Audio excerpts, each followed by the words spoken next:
அஸ்ஸலாமு அலைக்கும் வரஹ்மத்துல்லாஹி வபரகாத்துஹு. தினமும் ஓர் உபதேசம்.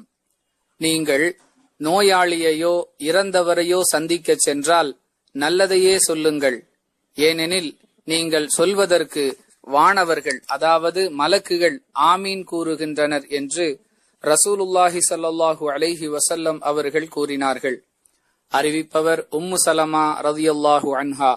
நூல் முஸ்லிம், ஹதீஸ் எண் 1677. அன்பிற்குரிய அல்லாஹுவின் நல்லடியார்களே, நோயாளியை நலம் விசாரித்தல் என்பது நன்மைக்குரிய காரியமாக இஸ்லாம் நமக்கு கற்று தந்திருக்கிறது. அதுபோன்ற சந்தர்ப்பத்திலும் அல்லது இறந்தவரை சந்திக்க, அதாவது மையத்தை பார்ப்பதற்காக செல்லக்கூடிய சந்தர்ப்பத்திலும் நல்லதையே சொல்ல வேண்டும் என்கிற ஒரு வழிகாட்டுதலை அல்லாஹுடைய தூதர் ஸல்லல்லாஹு அலைஹி வஸல்லம் அவர்கள் நமக்கு கற்றுத் தருகிறார்கள். ஒரு நோயாளியை நலம் விசாரிக்க செல்லக்கூடிய சந்தர்ப்பத்தில் தைரியமாக இருங்கள், கவலைப்படாதீர்கள், அல்லாஹ் உங்களுக்கு விரைவில் சுகம் தர நாங்கள் எல்லாம் துஆ செய்கிறோம் என்பது போன்ற வாசகங்களை, அல்லது இதுவெல்லாம் பெரிய ஒரு நோயே அல்ல, இதைவிட மிகுந்த சிரமத்தில் உள்ளவர்கள் எல்லாம் இன்று குணமாகி ஆரோக்கியமாக இருக்கிறார்கள், அதனால் பெரிதாக இதை பற்றி கவலை கொள்ளாதீர்கள், அல்லாஹ் உங்களுக்கு ஆரோக்கியத்தையும் நிம்மதியையும் தரட்டும் என்பது போன்ற வார்த்தைகளை எல்லாம் சொல்ல வேண்டும் என்று மார்க்கம் கற்று தந்திருக்கிறது.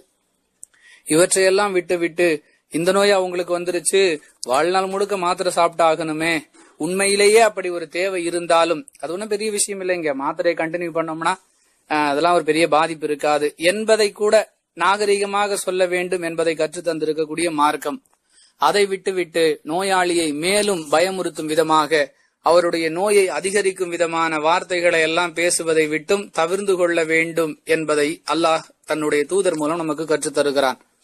அதே போன்று மரணித்து விட்ட ஒரு மனிதருடைய சடலத்தை சந்திக்க செல்லும் பொழுது, அவ்வளவுதான் மலையே சாஞ்சிருச்சு, இனிமே உங்க குடும்ப நிலைமை என்னவோ, பிள்ளைங்க எல்லாம் நடுத்தெருவுக்கு தான், இது போன்ற வார்த்தைகளை அல்லது இந்த கருத்தை தரக்கூடிய வார்த்தைகளை எல்லாம் பேசுவதை தவிர்த்து விட்டு, அல்லாஹ் பொறுப்பாளன், தைரியமா இருங்க, அல்லாஹ் நமக்கு உணவளிக்க கூடியவன், இவர் இருந்தால் எப்படி நம்முடைய தேவைகள் நிறைவேறியதோ அதை இவர் இல்லாமலும் அல்லாஹ் நிறைவேற்றி தருவான், இவருடைய மறுமை நல்லதாகுவதற்கு நாம் பிரார்த்தனை செய்வோம் என்பது போன்ற வார்த்தைகளை பேச வேண்டுமே தவிர தவிர்க்க வேண்டிய வார்த்தைகளை அங்கு பயன்படுத்துவது ஆரோக்கியமானது அல்ல என்பதைத்தான் சுருக்கமாக, நோயாளியை நலம் விசாரிக்க சென்றாலோ அல்லது இறந்தவரை சந்திக்க சென்றாலோ நீங்கள் நல்லதை சொல்லுங்கள், ஏனென்றால் உங்களுடைய வார்த்தைகளுக்கு வானவர்கள் மலக்குகள் ஆமீன் கூறுகிறார்கள் என்கிற அளவிற்கு அண்ணலம் பெருமகனார் ரசூலுல்லாஹி ஸல்லல்லாஹு அலைஹி வஸல்லம் அவர்கள் சொல்லுகிறார்கள்.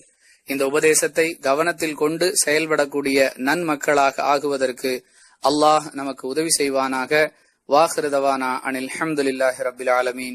அஸ்ஸலாமு அலைக்கும் வரஹ்மத்துல்லாஹி வபரகாத்துஹு.